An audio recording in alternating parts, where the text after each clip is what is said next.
Syntax of C plus plus. What is syntax? Syntax क्या होता है? तो syntax means rules and regulations for writing the code. यानी rules and regulations for writing the code का मतलब आप किस तरीके से कोड को लिखते हैं, ये मैटर करता है कि आपका जो है कोड में आउटपुट क्या आएगा। मतलब कहने का मतलब क्या है कि सी प्लस प्लस के अंदर सिंटैक्स क्या होता है? Syntax refers to rules and regulations for writing the statement in a programming language। यानी हर एक लैंग्वेज का सिंटैक्स अलग अलग होता है। यानी हर एक लैंग्वेज को हम लोग लिखने का जो तरीका है वो अलग अलग तरीके से लिखते हैं और उसको यूज करते हैं। तो आपको सी प्लस प्लस के अंदर जो सिंटैक्स है वो आपको अभी बता रहे हैं। And the C plus plus also has the syntax for the functionalities it's provide different statement have the different syntax specifying there the uses C++। मतलब डिफरेंट लैंग्वेज के अंदर डिफरेंट सिंटैक्स यूज किया जाता है। पाइथन्स का syntax आप देखेंगे तो अलग होता है, जावा का सिंटैक्स अलग होता है, जावा स्क्रिप्ट का सिंटैक्स अलग होता है एंड सीएसएस का सिंटैक्स अलग होता है। सारे लैंग्वेजेस का सिंटैक्स अलग अलग होता है, ये आपको याद रखना है क्योंकि हर एक लैंग्वेज को लिखने का जो तरीका होता है ना वो अलग अलग होता है। तो सी प्लस प्लस का सिंटैक्स कुछ इस तरीके से होता है। देन ये आपका सिंटैक्स जो है वो सी प्लस प्लस का है। सी प्लस प्लस का सिंटैक्स कुछ ऐसा होता है जहां पे सबसे पहले हम लोग बात करें तो हेडर फाइल यूज किया जाता है। हेडर फाइल यहाँ पे यूज किया जाता है जिसमें ये आपका हेडर सेक्शंस है। This is a header file. यानी हम लोग बोल सकते हैं कि ये सिंटैक्स सी प्लस प्लस का है एंड यहाँ से यहाँ तक आपका हेडर फाइल है। ये इसको हेडर फाइल बोलते हैं, है ना। और ये कर्ली ब्रेसेस को सेपरेट करने के लिए हम लोग यूज करते हैं this is a function declaration. This is a function declaration. इसमें 3-4 मेथड होता है। फंक्शन डिक्लेरेशन के अंदर आपको बार बार चेंजेस करना पड़ेगा, लेकिन हेडर फाइल जो है आपको एज इट इज हमेशा सेम लिखना है। जैसे हेडर फाइल के अंदर hashtag include iostream, hashtag include iostream ये क्या होता है? तो ये एक हेडर सेक्शन है, उसके बारे में अभी हम एक्सप्लेन कर रहे हैं। Using name space STD, standard name, STD का मतलब स्टैंडर्ड, है ना। स्टैंडर्ड इसको बोलते हैं हम लोग। इंट मेन, ये मेन फंक्शंस कहलाता है, ये मेन फंक्शंस है। और बाकी यहाँ पे हम लोग जो डिक्लेयर किए हैं ये वेरिएबल्स को डिक्लेयर किया हुआ है। आप नम लिए हैं, ए बी सी डी कुछ भी ले सकते हैं।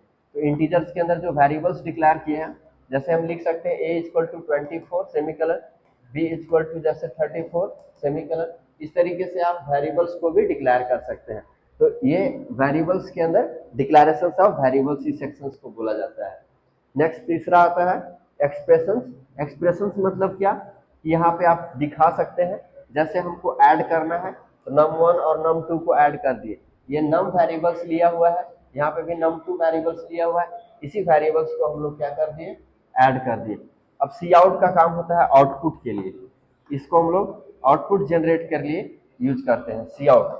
सी आउट का मतलब होता है कैरेक्टर आउटपुट, इसका मतलब होता है कैरेक्टर आउटपुट, कैरेक्टर आउटपुट इसका मतलब होता है कैरेक्टर आउटपुट, और ये आउटपुट जनरेट करने में हेल्प करता है। सी आउट कैरेक्टर आउटपुट है और ये आउटपुट ऑपरेशंस है। आउटपुट ऑपरेशंस इसको बोला जाता है। रिजल्ट यहाँ पे कमांड दिया हुआ है और इंडेल लाइन को ब्रेक करने का काम करता है। लाइन ब्रेक मतलब नीचे भेजने का काम करता है। रिटर्न स्टेटमेंट है ये, और कर्ली ब्रेसेस को क्लोज करना, जितना कर्ली ब्रेसेस ओपन होगा उतना क्लोज करते हैं। ये जो है आपका ये सेक्शंस को हम लोग बोलते हैं सेपरेशन, यानी सेपरेट करना पड़ता है, देन ये सेपरेशन सेक्शंस है।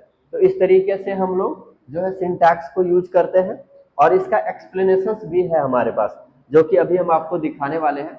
एक्सप्लेनेशंस मतलब ये कि हेडर फाइल क्या होता है, इंट मेन क्या होता है, मेन फंक्शंस क्या होता है। तो अभी हम एक्सप्लेनेशंस भी आपको दिखा रहे हैं।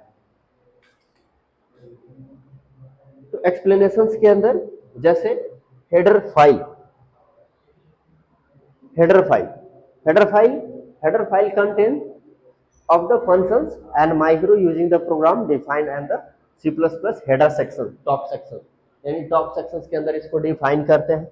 उसके बाद आपका आता है सिंटैक्स, जहां पे हम लोग हैशटैग लाइब्रेरीज, या इसको हम लोग बोल सकते हैं नेम फंक्शंस, नेम स्पेस के अंदर यूज किया जाता है। नेम स्पेस यहाँ पे डालते हैं provide scope of the reasons and define on the identifications, identifiers के रूप में भी इसको हम लोग डिक्लेयर करते हैं, और ये लाइन 2 में इसको डिफाइन करते हैं। एंड तीसरा लाइन आपका आता है मेन फंक्शन, एंड तीसरा लाइन के अंदर हम लोग मेन फंक्शन यूज करते हैं, ये बिल्ड ऑफ ब्लॉक होता है जो कि हम लोग इसको मेन फंक्शंस बोलते हैं।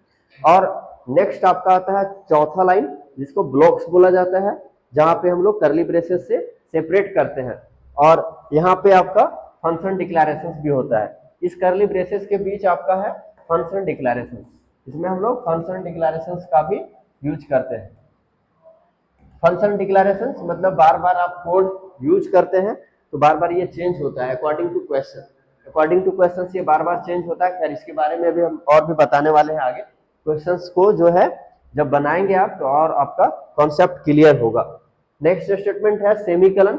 सेमीकलन जैसे आप क्वेश्चन पूछते हैं what is your name, then question mark आता है, वैसे हम लोग end of the statement semicolon का यूज करते हैं। End of the statement semicolon का यूज किया जाता है। ये याद रखना है कि C++ के अंदर एंड ऑफ द स्टेटमेंट के अंदर हम लोग सेमीकलन का यूज करते हैं, एंड जब भी एक लाइन का कोड को एंड करते हैं तो सेमीकलन से इसको नेक्स्ट लाइन में भेजा जाता है। देन अब अगर हम लोग बात करें लाइन ब्रेक का, तो लाइन ब्रेक के लिए इंडल यूज किया जाता है। अब 6 के अंदर है आइडेंटिफायर। आइडेंटिफायर्स के अंदर हम लोग इंटीजर्स के अंदर स्टोर करते हैं num1 और num2, और ये आइडेंटिफायर्स कहलाता है, इसको आइडेंटिफायर बोलते हैं। तो अलग अलग यहाँ पे आप नंबर और वेरिएबल्स स्टोर कर सकते हैं। नेक्स्ट वीडियो में हम लोग देखेंगे ऑपरेटर्स, ये था सिंटैक्स। नेक्स्ट वीडियो में नेक्स्ट चैप्टर स्टार्ट करेंगे ऑपरेटर।